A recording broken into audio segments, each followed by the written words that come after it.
लोगों को जो दोगे वही वापस लौट कर आएगा। एक आदमी बर्फ बनाने वाली कंपनी में काम करता था। एक दिन कारखाना बंद होने से पहले अकेला फ्रीजर करने वाले कमरे का चक्कर लगाने गया तो गलती से दरवाज़ा बंद हो गया और वो अंदर बर्फ वाले हिस्से में फंस गया।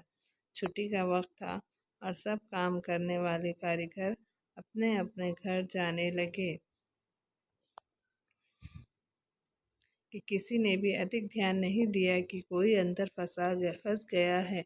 वो समझ गया कि 2-3 घंटे बाद उसका शरीर बन जाएगा।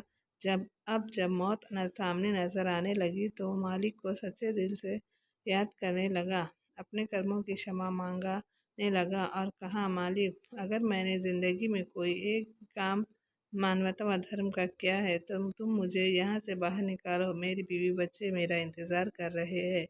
उनका पेट पालने वाला इस दुनिया में मैं ही हूँ। मैं पूरे जीवन आपके इस उपकार को याद रखूंगा। और इतना कहते कहते उसकी आंखों से आंसू निकलने लगे।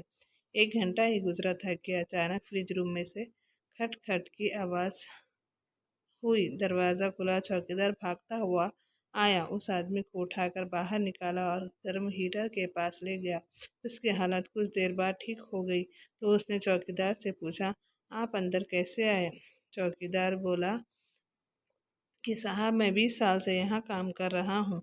इस कारखाने में काम करते हुए हर रोज़ सैकड़ों मजदूर और ऑफिसर कारखाने में आते जाते हैं, मैं देखता हूँ। लेकिन आप कुछ लोगों में से हो जो जब भी कारखाने में आते हो तो मुझसे हंस कर मिलते हो और हलचल पूछते हो और कहते हो, आपका वही मिलनसार स्वभाव मेरे सारे दिन की थकावट दूर कर देता है। जबकि अक्सर लोग मेरे पास से यूं गुजर जाते कि जैसे मैं हूँ ही नहीं। आज हर दिन तुम्हें आपका आते हुए अभिवादन दे तो सुना, लेकिन जाते समय आपकी आवाज़ सुनने के लिए इंतज़ार करता रहा। जब ज़्यादा देर हो गई तो मैंने आपको तलाश करना चल पड़ा कि आप कहीं मुश्किल में ना फंसे हो। वो आप कहीं मुश्किल में ना फंसे हो। वो आदमी हैरान हो गया कि किसी को हंसकर बात करना जैसा छोटा काम का वजह से आज उनकी जान बच गई। जो लोग को देंगे वही वापस लौट आएगा। Please subscribe.